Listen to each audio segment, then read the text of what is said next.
Hello, my name is Matt Goebel. I'm an ER resident at Bay State Medical Center, and I'm going to be talking to you today about how to get better quality EKGs in the pre-hospital setting.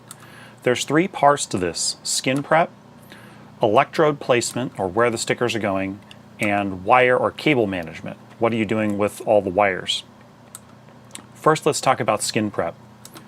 In order to get your EKG the first time, every patient needs some level of skin prep. For most patients, that could just be being aggressively wiped with a washcloth.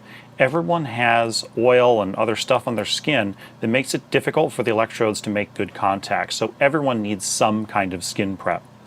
Most men need to be shaved, especially if you've got those larger circular electrodes that most EMS providers are using. Don't connect your electrodes before you're ready to use them. As soon as you pull them out of the packaging, they start to dry out and they won't make as good a connection with the skin. So if you have pre-connected electrodes, just open a new bag, get some fresh ones on there. You're going to get a better EKG every single time. Now let's talk about where most of the problems occur, and that's with electrode placement, or where the stickers actually go.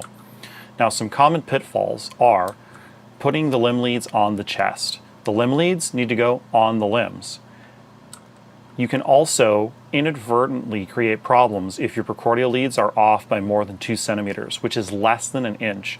When you do that, you can mask or create ST segment changes that can make an abnormal EKG appear normal, or vice versa. This EKG is abnormal. It's got a right bundle branch block looking pattern in V1 and V2 and some ST segment elevation there. This EKG looks normal. This is the same patient. The only difference is where the electrodes were. Here they are side by side. In the first one, the V1 and V2 electrodes were put up too high. They were kind of like up on the collarbone rather than down on the chest where they were supposed to be. Just as an example of the kind of changes that can occur when you don't have the stickers in the right spot. So let's talk about the limb leads. The limb leads need to go on the limbs, but what does that mean? For the upper extremities, that means anywhere past the deltoid. But also, the closer you can stay to the trunk, the less artifact you'll get. For the lower extremities, this means anywhere past the inguinal crease or the inguinal ligament. And again, the closer the better.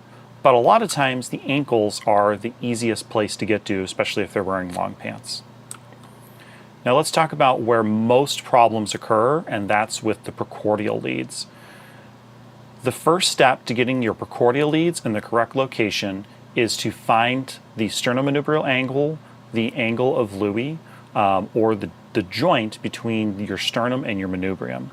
You can feel this on yourself by running your finger up and down the middle of your chest here, and you'll feel this little bump where it goes from your manubrium turning down into your sternum.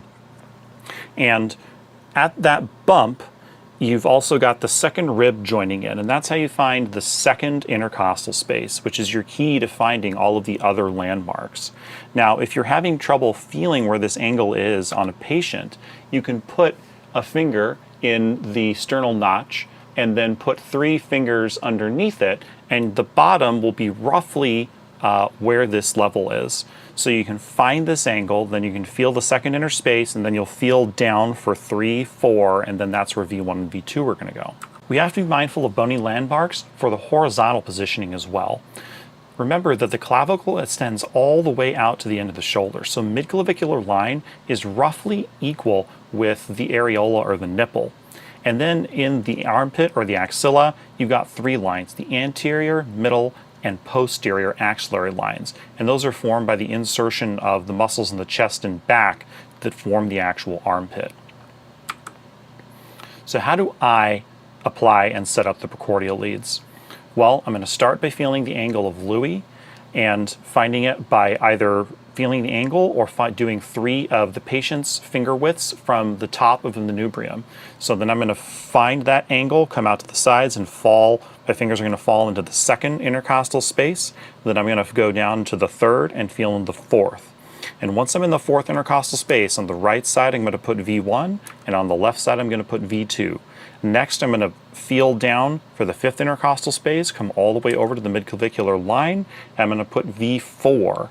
Then I'm going to put V3 halfway between V2 and V4.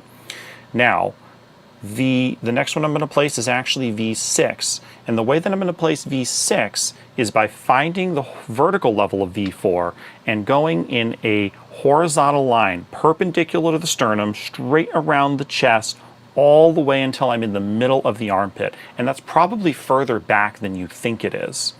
Then we're going to finish by putting V5 in the anteroaxillary line, or roughly halfway between V4 and V6. If you're doing posterior leads, you're going to again follow that same level around the chest, except it's just that V9 is going to be right next to the spine, V8 is going to be basically at the tip or kind of in the middle of the scapula, and V7 is going to actually be like the posterior axillary line. For your right-sided EKG, this is going to all just be a mirror image on the other side. Let's talk about what to do with breast tissue.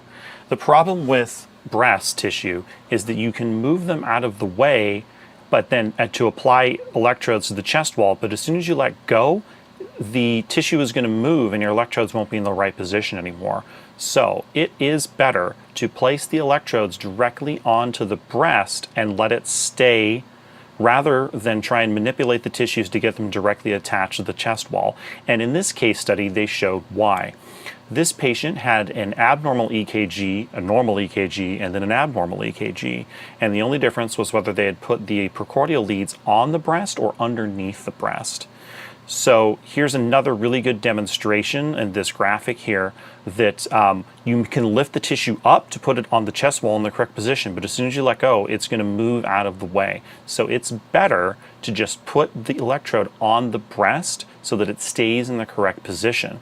And I like the way that they paraphrase this. They said breast tissues are fake friends and definitively not a good point of reference. Now, it's not only a better quality, more technically correct EKG, but patients like it better. In this study, they had a bunch of paramedics put a bunch of EKGs on a bunch of female patients, and they asked them about their experience. And they found that women preferred electrode placement on the breast tissue rather than under, because it required less manipulation and felt less intrusive.